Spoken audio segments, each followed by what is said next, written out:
एक बार फिर से जिहाद और इस्लाम का घिनौना चेहरा दुनिया के सामने आया है, लेकिन इसमें कुछ भी नया नहीं है। एक नया दिन, एक नई महिला, और अंजाम वही होता है जो होता आया है, बस बदला है तो काटने का तरीका। एक तरफ हमने आफताब को देखा जिसने श्रद्धा के साथ बर्बरता की सारी हदें पार कर दी। जो आफताब ने किया उससे घिनौना कुछ भी नहीं हो सकता। लेकिन अब जो खबर बिहार से आई है वो सिरहन पैदा करने वाली है। भागलपुर में मोहम्मद शकील ने बीच बाजार नीलम यादव के हाथ, पैर, दोनों कान और सीने को धारदार हथियार से काट दिया। इसके नाम में तो मोहम्मद लगा है, लेकिन इसकी करतूत जाहिलों से बदतर है। आज ही खबर आई थी कि कुछ लिबरल, वामपंथी और इस्लाम के ठेकेदारों को खान सर के एक वीडियो से बहुत ज्यादा तकलीफ हुई और वो चाहते हैं कि खान सर को जेल भेज दिया जाए। दूसरी तरफ ये घटना भी बिहार से ही आई है, लेकिन अब इन सब की चिड़िया उड़ गई और मुंह पर ताले लग गए। वो ताले इसलिए लगे हैं क्योंकि ये जिहादी इन्हें ट्रेनिंग ही इस बात की देते हैं। अब ये लोग क्यों नहीं भौंकने आए कि शकील को पकड़कर फांसी पर लटका दिया जाए। जय श्री राम, मैं हूं आपके साथ अभिषेक पुंडीर और आप देखना शुरू कर चुके हैं कैपिटल टीवी का स्पेशल शो थर्ड आई। पहले आपको खबर बताता हूं। बिहार के भागलपुर में एक महिला की निर्मम हत्या कर दी गई। मृतका का नाम नीलम यादव है। आरोप है कि खुद से दूरी बनाने से नाराज मोहम्मद शकील ने नीलम के कान, हाथ और सीने को काट दिया। हत्या के बाद शकील फरार है, जिसकी तलाश में लगातार छापेमारी चल रही है। पुलिस ने शकील के भाई को गिरफ्तार किया है। घटना 3 दिसंबर की है। आपको बताता हूं कि इस जाहिल ने इस वारदात को कैसे अंजाम दिया। पहले इसने महिला की पीठ पर वार किया, फिर सिर पर वार किया और जब वो नीचे गिर गई फिर उसकी दोनों आंखों पर वार किया और फिर उसके दोनों छाती के हिस्से काट दिए और उस महिला को सड़क पर तड़पता हुआ छोड़कर भाग गया। आखिर ये गुस्सा किसके लिए है? ये गुस्सा हिंदुओं के लिए है या फिर पूरे हिंदू समाज के लिए? इतनी बर्बरता तो कोई तभी कर सकता है जब उसके लिए, पूरे समाज के लिए ही उसके अंदर जहर भरा हो और उस जहर के अलावा कुछ भी नहीं। मीडिया रिपोर्ट्स के मुताबिक घटना पीरपैंती थाना क्षेत्र की है। यहाँ के गांव दिलोरी की रहने वाली 42 वर्षीय विवाहिता नीलम यादव और मोहम्मद शकील में पहले से नजदीकी बताई जा रही है। दोनों के खेत अगल बगल थे। शकील का नीलम के घर पहले से आना जाना भी था। इसी के चलते शकील नीलम के परिवार के बाकी सदस्यों के साथ घुल मिल चुका था। कुछ दिनों बाद नीलम के परिवार वालों को शकील की नीलम पर बिगड़ी नीयत का शक हुआ, तो परिजनों ने उसके घर आने जाने पर रोक लगा दी। नीलम को भी शकील से दूर रहने की हिदायत दी गई। बताया जा रहा है कि घर वालों की सख्ती के बाद नीलम ने शकील से मिलना जुलना बंद कर दिया। इस बात से शकील काफी नाराज था। उसने बीच में कई बार नीलम यादव से मिलने की कोशिश की, लेकिन उसे अनदेखा कर दिया गया। घटना के दिन नीलम बाजार गई थी। वहां से लौटने के दौरान शकील ने रास्ते में उन पर धारदार हथियार से हमला किया। आरोप यह है कि इस दौरान उसने 20 से 25 बार नीलम के शरीर पर किए। आरोपी ने नीलम के दोनों छातियों के अलावा कानों और हाथों को भी काट दिया। बेहद गंभीर रूप से घायल नीलम को नजदीकी अस्पताल में ले जाया गया, जहां उन्हें मृत घोषित कर दिया गया। मृतका ने मृत्यु से पहले शकील का नाम अपने मुंह से लिया था। मृतका के पति अशोक यादव ने मामले की तहरीर थाने में दी है। उन्होंने पुलिस पर लीपापोती का भी आरोप लगाया।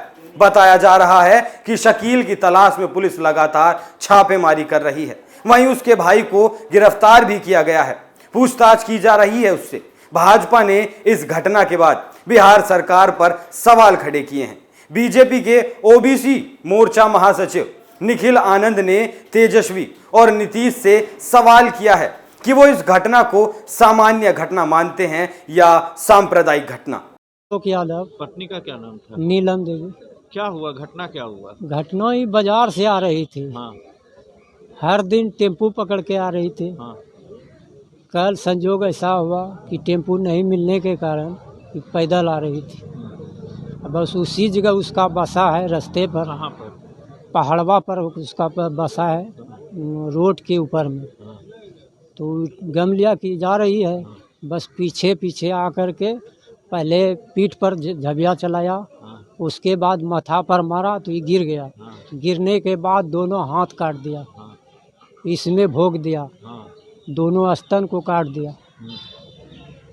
क्या दुश्मनी था? दुश्मनी कुछ नहीं, वो पहले आने जाने के लिए उसको मना किए थे कि तुम हमरे यहाँ मत आओ, तुम गलत आदमी। कौन मारा है? शकील, शेख शकील मारा है। खाली घर पर आने से मना किए थे? हाँ, बस यही किए थे और कुछ नहीं बोले थे उसको। कैसा गलत आदमी था वो? गलत मतलब झगड़ा झंझट करता है, रास्ता में आता जाता है तो झगड़ा झंझट करने लगता है। इसीलिए आप उसको मना किया? हाँ, कि तुम हमरे यहाँ मत आओ। इस बर्बरता से काट दिया? जी हाँ। केस किए? केस तो फिलहाल वहीं गए थे थाना। हाँ, दर्ज हो गया है केस। 5 ठो पकड़ा भी गया है। और वो पकड़ाया जो मारा है? नहीं, वो नहीं पकड़ाया, वो फरार हो गया है। क्या नाम हुआ? अशोक यादव। पत्नी का नाम? नीलम देवी। 20 से 25 वार करना नीतीश कुमार के जंगल राज में आम बात हो सकती है, लेकिन समाज के लिए सामान्य बात नहीं हो सकती। इस देश में कोई दिन नहीं जाता जब किसी न किसी हिंदू लड़की को मौत के घाट ना उतारा जाता हो। और ये लोग ना जाने कौन सी भांग पीकर बात करते हैं, ना जाने कौन से आंकड़े उठाकर लाते हैं जिसमें हिंदू आतंकवाद की बात करते हैं। एक बात पर और गौर करने की जरूरत है, जितनी भी हिंदू लड़की मारी जा रही हैं, उनके मरने के बाद किसी भी मुस्लिम नेता ने कोई बयान नहीं दिया। कोई आकर नहीं कहता कि जिहादी ने गलत किया है, इसे फांसी पर लटका दो, बल्कि उसे बचाने के लिए वकीलों की लंबी फौज खड़ी कर दी जाती है। इस मानसिकता को बदलने की जरूरत है, और अगर बदली नहीं जा सकती तो इन्हें फांसी पर चढ़ा देना चाहिए। इन मरने वाली लड़कियों के लिए यही इंसाफ होगा, इससे कम कुछ भी नहीं। जो जैसा करता है उसे इस देश में वैसी सजा नहीं दी जाती। ये दुर्भाग्य है इस देश का। आप इस जिहाद के बारे में क्या सोच रखते हैं, हमें कमेंट करके जरूर बताएं। थर्ड आई में आज के लिए इतना ही। कल फिर हाजिर होंगे एक नए मुद्दे के साथ। तब तक देखते रहिए कैपिटल टीवी। नमस्कार। भागलपुर के पीरपैंती की जघन्य घटना ने हम सभी को हिलाकर रख दिया है। इस सांप्रदायिक घटना में एक मुस्लिम व्यक्ति ने एक यादव समाज के पिछड़े वर्ग की महिला को जिस तरह से हाथ काट दिए, पैर काट दिए, उसके स्तनों को भी काट दिया और इलाज के दौरान उस महिला की मौत हो गई। हम बार बार कहते हैं कि बिहार में पीएफआई ने अपने पांव पसार लिए हैं नीतीश कुमार की नाक के नीचे, और जिस तरह से बिहार के सभी जिलों में धर्मांतरण हो रहा है, धर्म परिवर्तन का काम हो रहा है, लव जिहाद, रोमियो जिहाद जैसी घटनाओं को अंजाम दिया जा रहा है, हत्याएं हो रही है, और राज्य सरकार के इंस्ट्रक्शन पर यह केस दर्ज भी नहीं किए जाते हैं। और नीतीश कुमार ने मुस्लिम तुष्टीकरण, धार्मिक तुष्टीकरण की नीति के चलते ऐसे लोगों को, ऐसे अपराधियों को धार्मिक आधार पर संरक्षण देने का काम किया है। इस जघन्य घटना में मृतक महिला के अपराधियों को पकड़ना चाहिए और इसको फांसी पर से लटकाने से कम की सजा नहीं मिलनी चाहिए। और नीतीश कुमार जी से अपील है कि महिला और उसके परिवार को 1 करोड़ रुपए की मुआवजा राशि प्रदान करें।